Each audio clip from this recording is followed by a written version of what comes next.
Well, we're certainly excited about, getting started, having our team back here.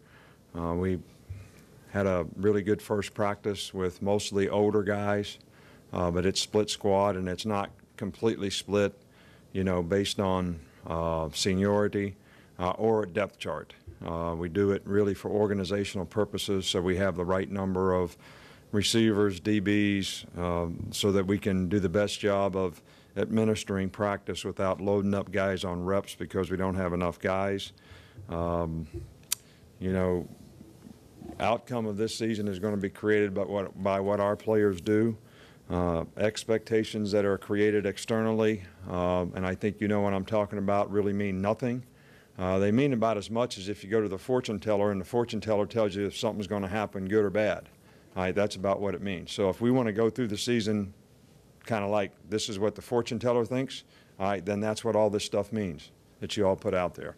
All right, otherwise it's going to be based on what we do, how we play, how we practice, how we prepare, the kind of commitment to the standard of excellence that we have, the kind of work ethic we have as a team, the kind of mental and physical toughness to finish and play for 60 minutes in the game, the kind of leadership that we have, on our team. All those things will contribute to and it'll be about what we do, not what we can do.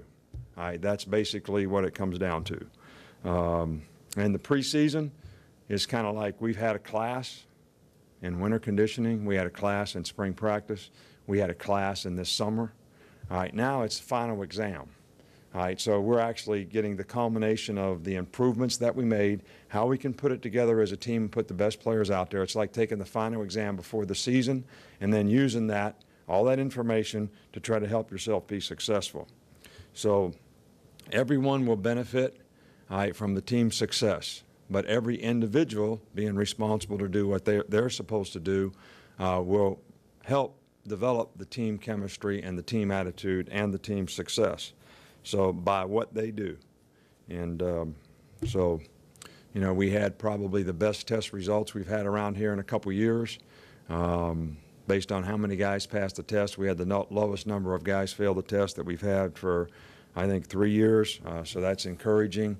But, still, we got to go out on the field and, we really, need to play. There's a lot of opportunities at a lot of positions for, players. Obviously, everybody wants to talk about the quarterback situation, and that's something that we're going to evaluate on a day-to-day basis. And we're pleased with where both guys are and what they're doing, and we'll just see how it shakes out. We've got some young receivers that got a real opportunity to show what they can do, and it'll be interesting to see how that develops. DeAndrew White was very impressive in practice today. He's got, really good size and speed, and has developed the kind of maturity to be the kind of player that we need. Obviously, we've got probably more depth in the offensive line than we've had for a while, but how it shakes out from a starter standpoint remains to be seen, and we have some young guys that can make a contribution there. So we're just, same thing on defense. We got some young guys that can make a contribution. We'll do what we always do. When we're done with camp, we'll decide the 55 guys we're going to play on special teams and the 2 deep and coach those guys and develop them and, keep on keeping on and go from there. Guys, we don't really have any injuries. I don't know where you guys get all your information. Every time somebody posts something on a message board, I'm going to start messing with you. I don't know how to do that, but I'm going to start doing it. And every day I'm going to post something that's just total BS. All right, so y'all can go crazy out there, all right, on misinformation and bad information. And have no professionalism to try to find out if it did or didn't happen. Just create some you-know-what. Anything that you can. Just create whatever. No documentation, no verification, no professionalism to find out if it really happened. And God bless, there's a few guys in this room, all right, that really have professionalism and never print anything unless they know what's up. They always try to check, and I really do appreciate it. And I think you know who that is. And no problem with age, but most of the older guys in here, I'm an older guy too, just so you guys don't get upset with me. They're the ones that kind of show a little professionalism. I appreciate it. So, but all right, we have a couple guys that Deron Carter has not. We don't have all of his information from all of his grades. And until we get that information, even though he's here, he is not eligible to practice or be in camp. All right, when we get that information, if it's all what it's supposed to be, then he'll be able to practice. Danny Woodson, all right, is not here, but may be here at some time before school starts, just depending on what happens in some other situations. And Brent Callaway has completed what he needs to complete, and if that all verifies, he'll be able to practice tonight. So we don't have a problem with that. Any other questions, problems? Coach, you mentioned at SEC Media Days that you'd address the running back depth with some younger players. Can you just discuss some of the options you have there? Not really. You know, we're going to assess it and then I'll report it. All right, we're going to look at some different guys on the team that have played running back before. You know, when Brent Callaway gets here, he'll give us a fourth. We feel like we got 3 pretty good guys. That's about as many as usually play in the season. We just don't have the kind of guys behind those guys that we'd like to have in case we have issues and problems during the season. But there's some other guys on our team that have played running back before, and we will look at those guys throughout the course of camp, whether it's Blake Sims, Christian Jones, you know, Vinny Sinceri. We got all kinds of guys that we could look at as a running back. You know, Mark Barron was a pretty good running back. So, you know, if you guys want a real story, I guess, you know, we can throw that one out there. But I'm not telling you what we're going to do because we're going to do it on a day-to-day basis and see, you know, how it goes. And until we move somebody there, to me, that's when it's newsworthy. Otherwise, it's just a bunch of speculation.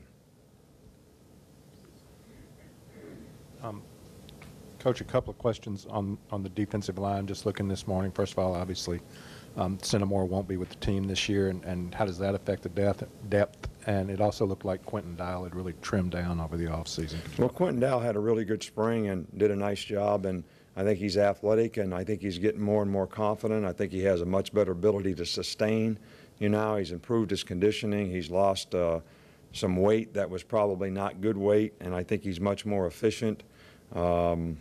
You know, I'm for talking about the guys that are here working, doing what they're supposed to do.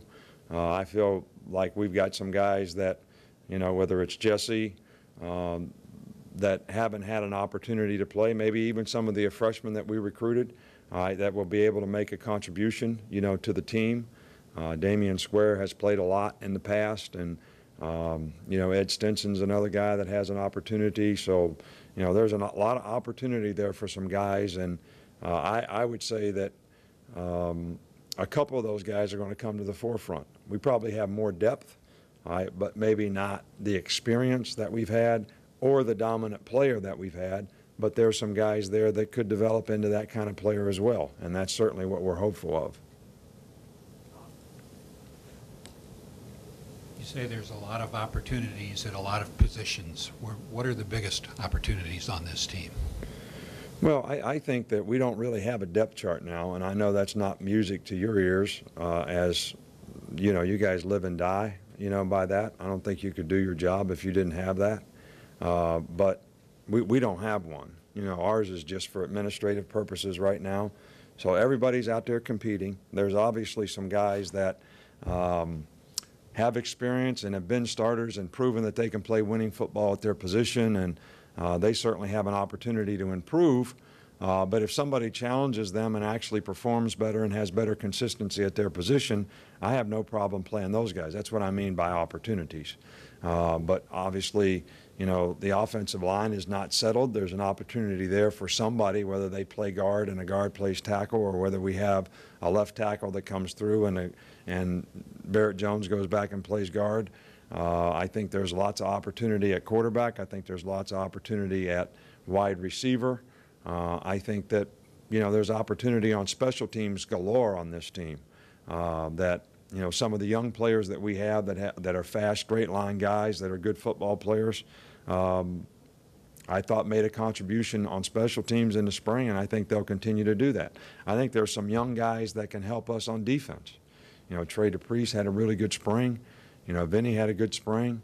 There's some of the freshmen that have been out there this summer that we haven't seen much of that at least the other players are impressed with and the strength and conditioning staff are impressed with. So, you know, we have to just see how those guys develop as well.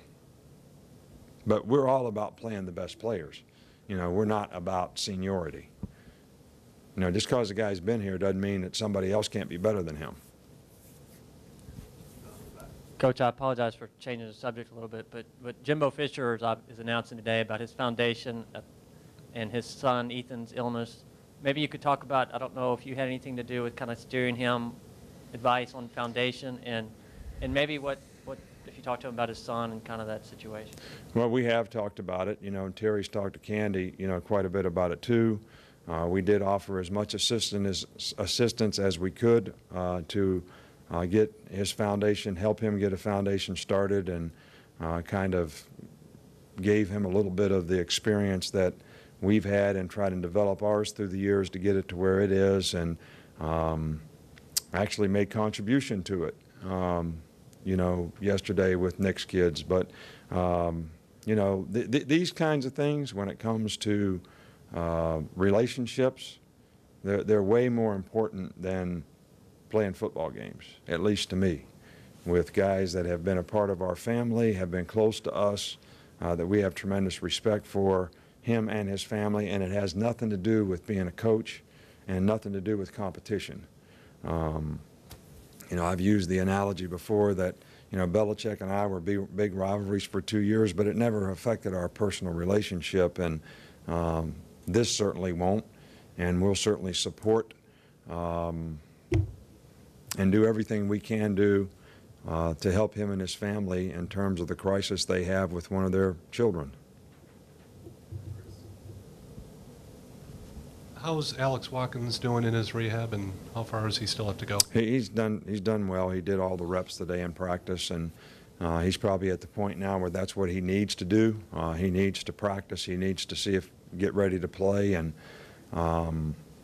you know, probably by the end of this camp, you know, we'll know exactly where he is. But you know, he looks to me like a guy that's going to be able to make a contribution at some point in time this season, and we'll just keep trying to help him develop.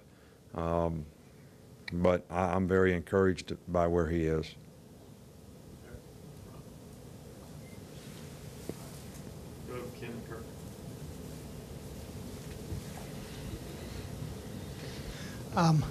I was wondering about training camp and breaking it up a little bit. I know you guys have in the past brought in speakers, you know, just the non-football, non-on-the-field stuff for a camp. How important is it, and what kind of lineup do you have for them this? Well, you know, personal development is a big part of what we do, you know, as a program, and we have already this summer had PX2 here, which is the Pacific Institute, teaching 12 classes in mental conditioning for success. IMG in Tampa did a leadership seminar with our entire team a week ago, and we have a speaker each night the entire camp. I mean, and we have a tremendous lineup, you know, from Ron Dock with the Yankees to, you know, Franchise, you know, in gambling, who's the, you know, mob guy, to Elko, who our players love and has done a great job with. So, you know, we're trying to hit the, you know, drug, alcohol, agents, education, gambling, how to treat the opposite sex, macho man stuff, getting in fights. You know, we're constantly trying to teach consequences of good and bad behavior to get who you are right.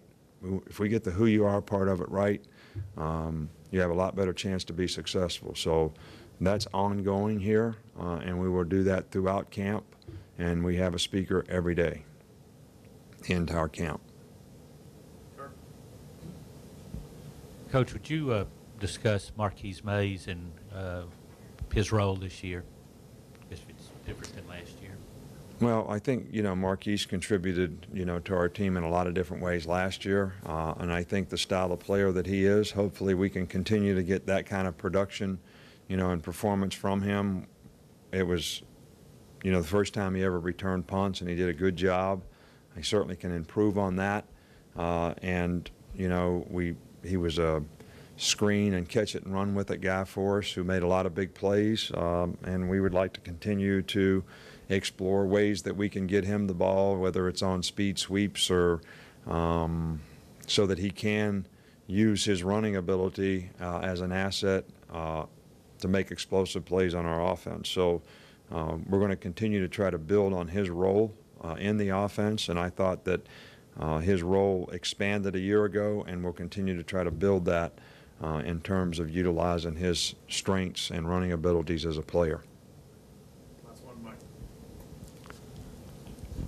How much improvement are you seeing in Jesse Williams from spring to now?